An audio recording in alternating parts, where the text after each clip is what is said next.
Bienvenidos a un programa más de la serie. Hoy en Adelante, un reportaje sobre obesidad infantil. También el Centro Legal es una organización sin fines de lucro cuya misión es servir a familias de escasos recursos. Y el abogado Israel Ramón será reconocido por su trabajo en la clínica legal por Voces de la Frontera. Centro Legal es una organización sin fines de lucro y de servicios jurídicos para personas de bajos ingresos. Este grupo, ubicado en el lado sur de Milwaukee, está compuesto por abogados cuya misión es el ayudar a familias a navegar por el sistema legal para que puedan concentrarse en sus familias y empleo y para poder mantener un hogar estable.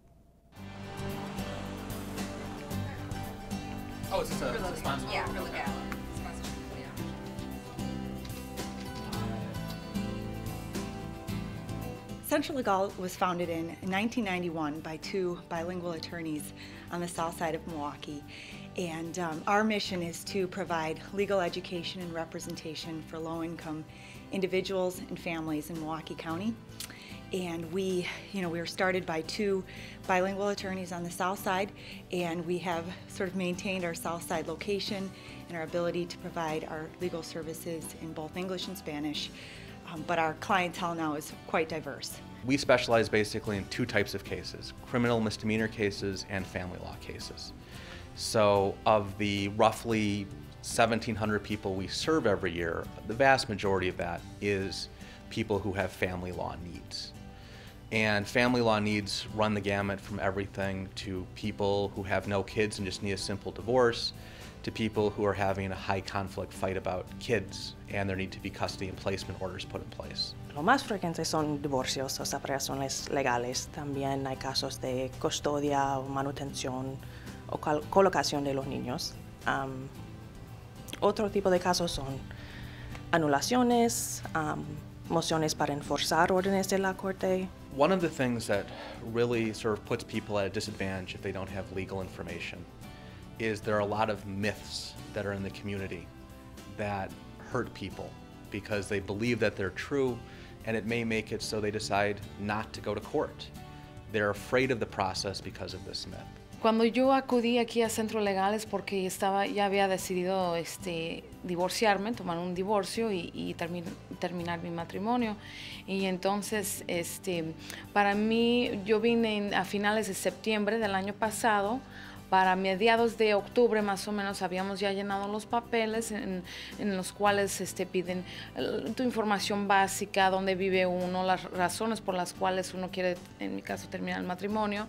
Y durante ese tiempo, el abogado Jason, él estaba en contacto conmigo, asegurándose de que todo iba bien, de que no había ningún problema, de que no había otros papeles que se tenían que llenar. Y él se aseguró de que todo iba bien para que a la mera hora no haya algún problema o que digan, no, pues es que te faltó tal hoja o no la llenaron, pero todo fue muy bien, muy fácil.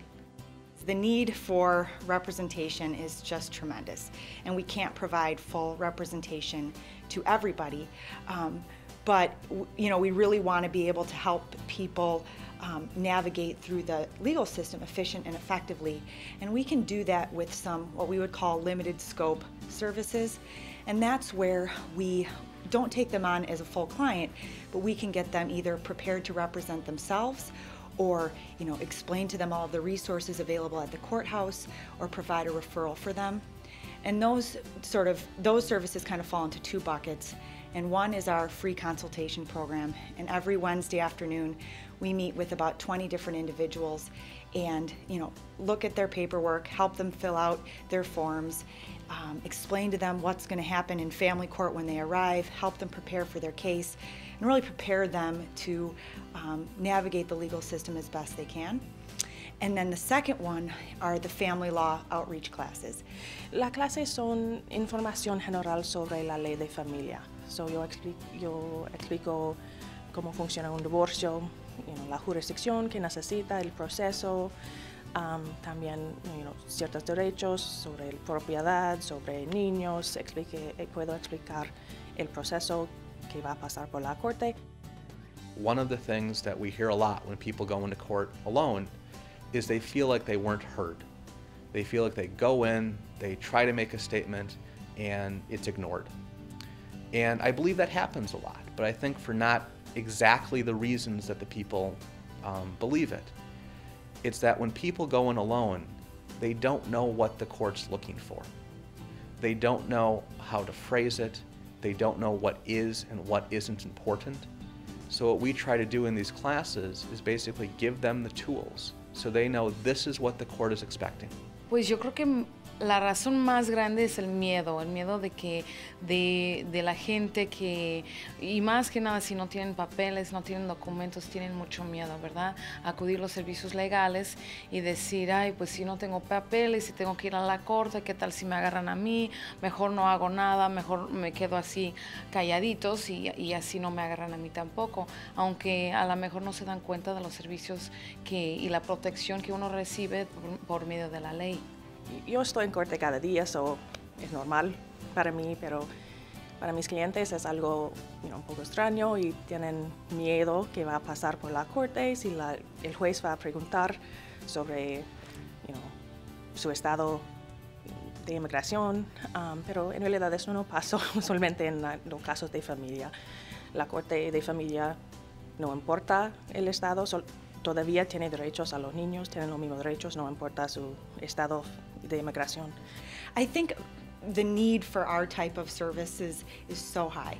In about 85% of cases in Milwaukee County, one or both of, in family law cases, one or both of the parties don't have a lawyer. So the number of people seeking our services is just tremendous. And so to try and meet the needs of the community has always been a big challenge for us. And funding's always a challenge. Just last year, one of our major sources of funding was an allocation in the state budget for civil legal services, but that was eliminated last year. And so always adjusting to the funding environment is a challenge, but we are very fortunate to have some community partners that are really committed to what we do and have helped us fill the gap.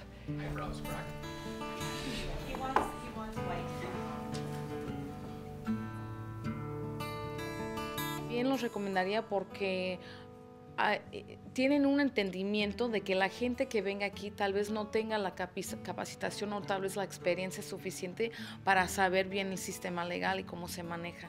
Y aquí los van a ayudar, los van a agarrar así, este es el proceso, eso es lo que se tiene que hacer, no se preocupe, los vamos a ayudar. Y creo que eso, para la gente que no sepa o tal vez tengan un poco de miedo, como que se relaja uno y sabe que están en buenas manos. We do have very strong roots in the Spanish community. And this really helps us to better understand exactly what those individuals' needs are. And just being in the community, being here at the Spanish Center, it's really helped to sort of keep a pulse on what the concerns of the community are. And we really hope that people will come here because they'll feel that we do understand what their issues are. Attorney-client relationships are confidential, and so when people come here, they know that they can explain to us what their problem is and what they're facing without any fear or hesitation, because everything that we say and communicate with our client population is confidential. So I hope everyone knows that they can come to us and they don't have to be afraid to tell us their story.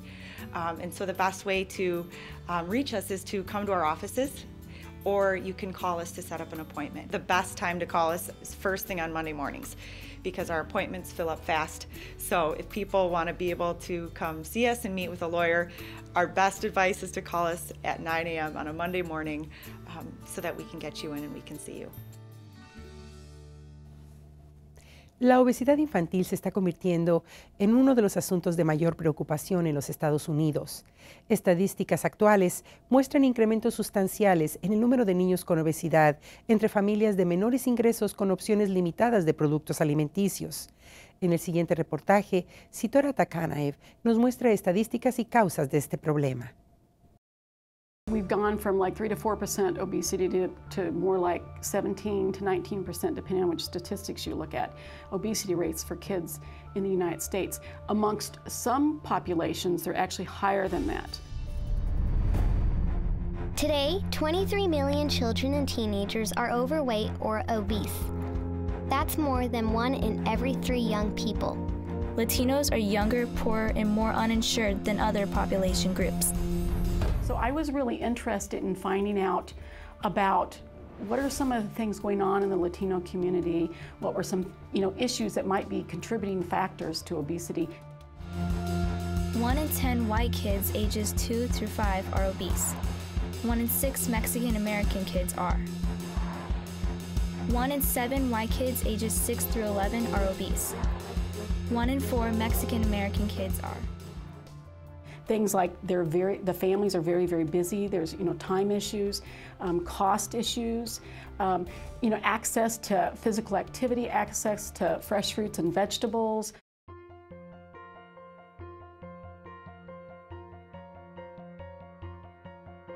Come on, we're gonna go talk about fast food.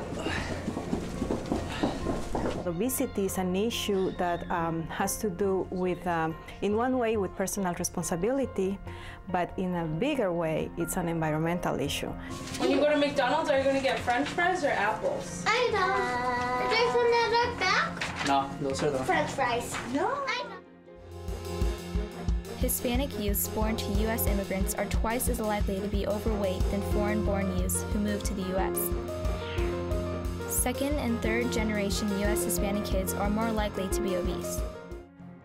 In the Latino community, the main issue has been the immigration process that has transformed the eating and physical activity behaviors for the families, for the Latino families. All this really unhealthy food is really accessible and even cheaper than healthy food, which is just completely reversed from what they were living. The average person spends $7 a day on food. Low-income people spend $4. A study found that a 2,000-calorie diet of low-energy dense foods costs $36.32 a day. A junk food diet costs just $3.52 a day. Está muy bien. Entonces ahora solo tienen que sumar cuánto de sal.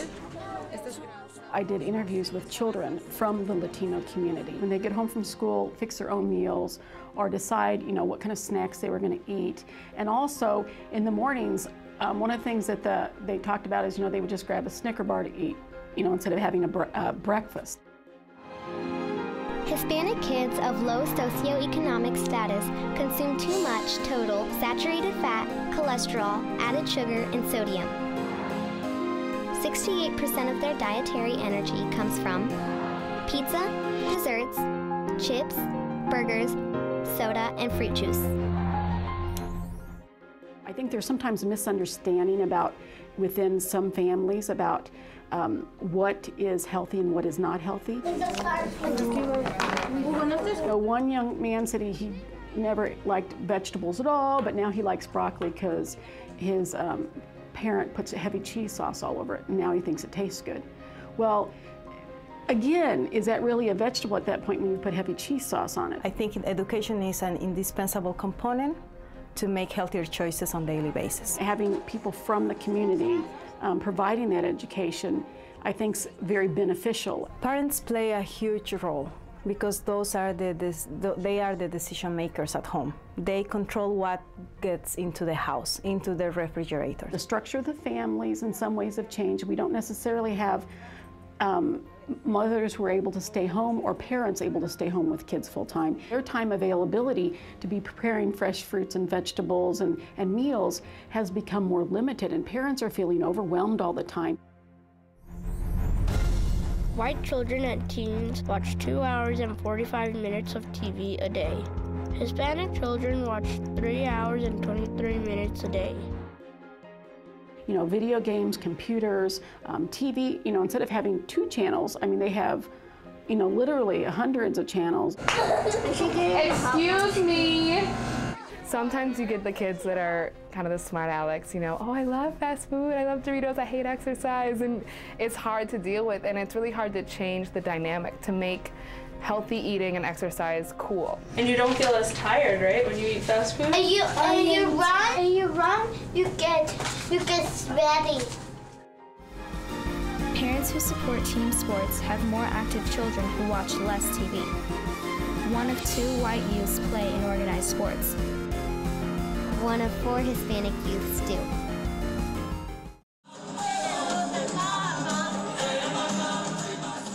I think families are doing the very best job they can. How do we help them, given the many challenges they may be having within their own family, to eat healthier and to be more active. Unless we don't address the issues in the environment where these families live, we won't be able to really do sustainable changes.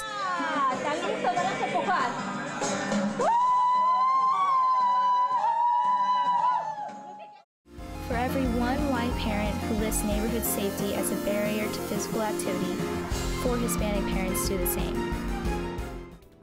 You can't continue to just eat whatever, whenever, however, as much as you want, and not be physically active and expect a different outcome.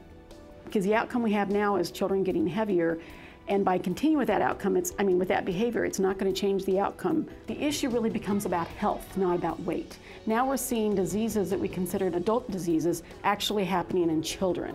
But I think it's going to continue to increase, and you're going to see, I don't know how you can't continue to see ongoing health problems in those situations. We really need to transform neighborhoods. We need to involve churches, we need to involve schools, we need to involve farmers markets, stores, families, church. Everybody needs to be on the same page in our community. Now you know the challenges we face. Our future depends on the actions we all take going forward. If we work together, you have the power to help us live healthier, happier lives. Ahora ya saben.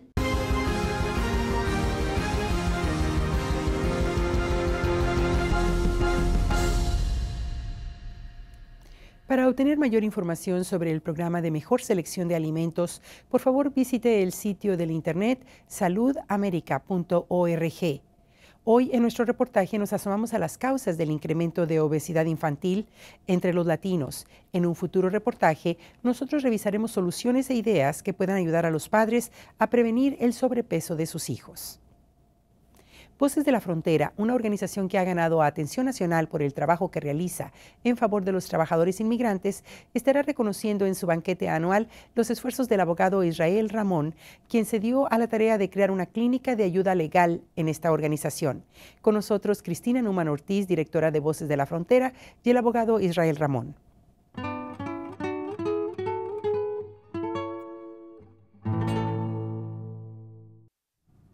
Cristín, Israel, gracias por estar con nosotros en Adelante. Gracias. Muchísimas gracias. Cristín, sabemos que Voces de la Frontera está otorgando un reconocimiento al licenciado Israel Ramón por su participación en la organización que tú conduces. ¿Podrías hablarnos de ello, por favor? Bueno, realmente esto va a ser el 10 aniversario de la clínica legal adentro de Voces de la Frontera, y eso es un servicio muy crítico para la comunidad que ha podido orientar a personas acerca de sus derechos. Y Israel es la persona que con él y yo hablamos, y que él tuvo la idea de formar una clínica legal como parte de Voces de la Frontera. Y esto ha sido un servicio muy crítico para la comunidad. Vemos alrededor de 1000 personas, es algo que ha crecido, y también ha sido una herramienta muy importante para campañas también, cuando tiene que ver con casos muy fuertes o que mucha gente está afectada. Muy bien. Israel, cuando yo te conocí me di cuenta del compromiso tremendo que tenías con la comunidad. Te has convertido era el principio de tu práctica legal, ahora me dices, y te has convertido en un defensor definido, totalmente determinado a romper obstáculos que tú alguna vez y que todos los demás que somos nuevos inmigrantes hemos tenido que derribar al paso de nuestras vidas. Háblanos de qué ha significado para ti este trabajo que has venido realizando con otros abogados a los que tú has invitado a que ayuden a la gente que más lo necesita. Pues gracias. Siempre ha sido muy importante para mí ayudar a la comunidad. Desde que vine de 8 meses a los Estados Unidos con mis padres de inmigrantes de México, siempre hemos tenido el deseo de avanzar a nosotros como una familia y también a nuestros vecinos y la comunidad en general. Yo tuve la oportunidad hace muchos años para atrás de conocer a Christine, y en ese conocimiento que tuvimos, Christine estaba formando con otras personas Voces de la Frontera. Una parte de Voces de la Frontera es dar fuerza a la comunidad, para que nuestra voz como comunidad se oye y tenemos voz. Y parte de eso es la clínica legal, que ayuda, como dice Christine, a muchas personas, miles de personas que hemos ayudado con problemas legales que han tenido.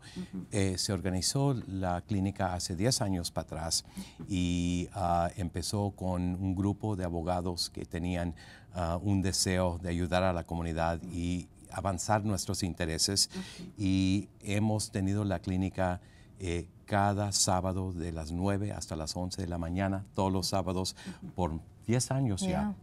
Y hemos ayudado a muchas personas en realizar el deseo de avanzar y de superar y reconocer sus derechos. Bien, Israel, sabemos que el acceso que se le provee a esta gente no nada más es en el área de inmigración, sino en otras diferentes áreas legales. ¿Podrías platicarnos de esto, Christine? Pues las dos áreas donde más se abarca ayuda, una es en la área de inmigración y la otra es en la área de derechos laborales. Y un gran recurso para voces también, por ejemplo, es el hecho que Israel es uno de los mejores en casos de compensación laboral, y también el conocimiento de cómo esto aplica a las leyes, a los inmigrantes, este tipo de leyes.